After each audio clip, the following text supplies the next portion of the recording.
It is around 6 p.m. We are at what is perhaps the most iconic location in Kolkata, the Victoria Memorial, sprawled across the heart of the city. One day before Diwali, citizens young and old have come together to make a statement. Diwali is the festival of lights, and this is a message that we want to send out to people to celebrate responsibly, avoid firecrackers which emit a lot of pollutants.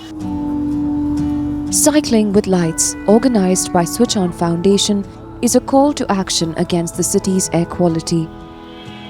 Just days before Diwali of 2023, Kolkata was ranked the third most polluted city in the world. And yet, where are the alarm bells, citizens ask? Around November, December and January months, these 3 months are in particularly we have seen air quality in Kolkata touching severe levels as well, and it is at very poor and poor levels almost during the entire these months. By midnight of Diwali this year, Kolkata's air quality has deteriorated fivefold from what it was a day before. But it's not just Diwali. Winter pollution in Kolkata has been witnessing alarming levels, leaving some key questions unanswered. The way they are beating the drum, they are not actually working in that fashion. So they are talking too much, but working, actually implementing less. It's not just around Diwali that we need to be mindful, but it's throughout the year we need to adopt a lifestyle that is sustainable. Just imagine if 50 or 100 people use cycles instead of motor vehicles, how much pollution per day for only 1 hour will be reduced. At 24,000 inhabitants per square kilometre, the population density of Kolkata is one of the highest in the world. Its vehicular density is the highest in the country. Dr. Anumita Roy Chaudhary, Director at Centre for Science and Environment, explains why Kolkata's transport sector has been at the forefront of the city's air quality challenge. Just imagine now in Kolkata since 2013, the city has been adding about 87,000 vehicles every year. Okay, and you know that Kolkata is a very land-constrained city, just a 200 square kilometer of the city, and we know that the traffic vehicles that are caught in congestion, they emit a lot more than they're designed to emit. So all of that is making transport sector a very serious challenge. Just how severe a challenge was reconfirmed in 2016 when a study by the CSE went on to declare Kolkata as the diesel capital of the world. Because here 90% vehicles in commercial sector run on diesel. In passenger vehicle sector like bus, minibus, 95% vehicles run by diesel, and that too are very old, beyond 15 years old. So that is polluting greatly. And also there are several, construction vehicles are there. Dumper, tippers, dozer, they are working, they are using in the city roadside for making the roads. So this is right what diesel capital. In July 2022, the National Green Tribunal gave the state of West Bengal 6 months to scrap vehicles, private and commercial, that were more than 15 years old. The ban included public vehicles that didn't meet Bharat Stage 4 emission standards. We spoke to the current chairman of the West Bengal Pollution Control Board, Dr. Kalyan Rudro, to understand how far the crackdown had progressed. So diesel is definitely one of the pollutant, but it should not be the only sources of pollution. There are many other sources of pollution which even contribute larger than what diesel is doing. So we are gradually phasing out diesel vehicle. We have trying to promote more and more cleaner fuel. Pipeline gas has reached almost nearer to Kolkata. It will be shortly reaching here. The pipeline will be reaching here. We have some EV charging stations. We have registered about 18,000 vehicles. during last 1 year or so, and Kolkata police has decided not to purchase any diesel vehicle in future, and it is gradually increasingly becoming popular. In a bid to increase road surface area, the state, earlier this year, decided to discontinue its 150-year-old tram service. A lifeline for thousands of citizens, especially the disadvantaged, trams have not just been a heritage symbol for the city, but also a relatively greener option that runs on electricity. We are the only city in India having tram, and this is most eco-friendly vehicles. So we are actually asking for upgradation of this technology, like solar powered tram with modern technology and the exclusive tram track. So the government should think over it. Kolkata faces similar challenges to other Indian cities when it comes to its primary sources of pollution, from construction and open waste burning to road dust and industries. A significant contributor here, though, are the hugely popular roadside eateries offering some of the cheapest and widest range of street food in the country. But most of them run on highly polluting solid fuel. Since Kolkata is not an industrial town, we don't allow any red category industry here. The challenge lies somewhere else. Resuspension of dust from the vehicles is one of the major challenges. The dust emitted from construction site may be one of the major challenges. There are some obviously industries, but other is the domestic solid fuel burning. Roadside eateries relying more and more on fossil fuel. These had been identified as the major sources of pollution. So, what's your problem at this moment? Dr. Saurav Dutta, pulmonologist at Desan Hospital, is preparing to take on another busy winter season.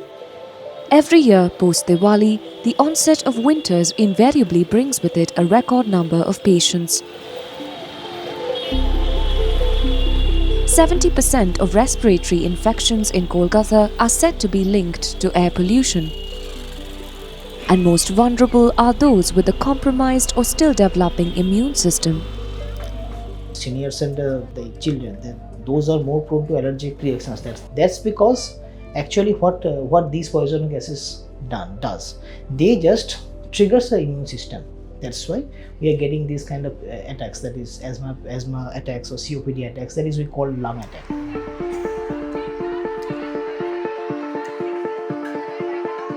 At the Sri Shikshayatan school in South Kolkata, over the last 1 year, students have been monitoring and analysing the quality of air they breathe.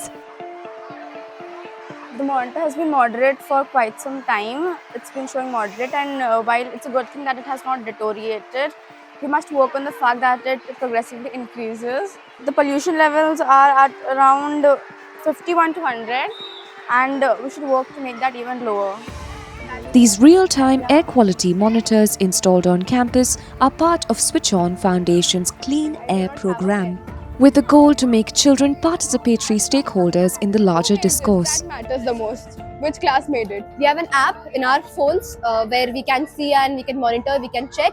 Right now it is moderate, and so it is not that a concern, and the plus point is we have a green campus, so that is the benefit. And yes, we keep working on that, and we can keep checking this here.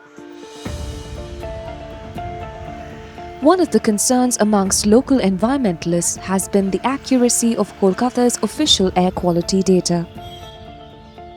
All the air quality monitors placed in Kolkata are placed at places which are the most green patches of Kolkata. Jadavpur University, Rabindra Sarovar, then Fort William, Victoria Memorial. Now the Fort William and Victoria Memorial is barely 1 kilometer or 2 kilometer away. So this might be a reason that they didn't get enough places to install monitor, because that is also an issue, but they are placed in patches which are green. So they did not really reflect the exact reality of air pollution. This is yesterday. Dr. Kalyan Rudro, however, insists that a centralized command and control center ensures adequate and accurate data monitoring. WBPCD, West Bengal Pollution Control. This is our monitoring network. Can you see? We have three kind of sensors. Continuous CA base, we have 22 stations. We have sensor-based stations about 240. We have manual stations about 83, and 85 more we are going to install shortly. The blinking is sensor-based stations. These stations has link with our integrated command and control center here, where we can look at this data and analyze and take actions accordingly. Over the last few years, the Kolkata Municipal Corporation, however, is believed to have taken a few measures to reduce the effects of pollution, including deploying road washing machines like these to prevent road dust resuspension. In 2020, the Pollution Control Board had drawn up an elaborate clean air action plan that extended multiple sectors. They got the industrial units to move out of coal, and that was substituted. Then, because of the NGT order, the phase out of the 15-year-old vehicles have already started. They have converted auto rickshaws to LPG, and the collection efficiency of municipal solid waste has increased, and they have given subsidy to replace the solid fuel based cooking with the LPG cooking. So all these things have collectively has contributed towards that 16% reduction. Dr. Roy Chaudhary reconfirms a 16% annual reduction in Kolkata's air pollution over the last year. Now Kolkata needs yet another 15% reduction. And also keep in mind that the Central Pollution Control Board currently is looking at further tightening of the clean air standards also. That will require massive scaling up of action across all sectors. Despite its challenges, Dr. Roy Chaudhary points out how Kolkata has inherent advantages that should, in fact, have been exploited. From having a compact urban form to natural ventilation due to its proximity to the sea. I mean, just think about Kolkata if you live there, that you can actually access most of what you require within 3 to 5 kilometer radius around where you live. You know, and that is a huge advantage. Kolkata also has inherently lot more diverse public transport systems. The share of public transport usage and ridership in Kolkata is one of the highest among all the big cities of India. But unfortunately, what is happening is that we are not paying attention to that strength. So, what are the big changes that Kolkata needs if it wants some serious ground impact? One, it really requires a very ambitious electrification program of vehicles. By 2030, other sectors like the waste sector has to ensure 100% segregation and absolutely 100% collection, and then the material recovery. And then construction activities and diesel gen set. Now, diesel generator set is also a contributor, but then for that, all you need to do is to ensure you are giving reliable electricity to everyone, and also ramping up your renewable energy portfolio. Thanks for watching Eco India. If you like the story, please give us a thumbs up and subscribe to Scroll.in on YouTube.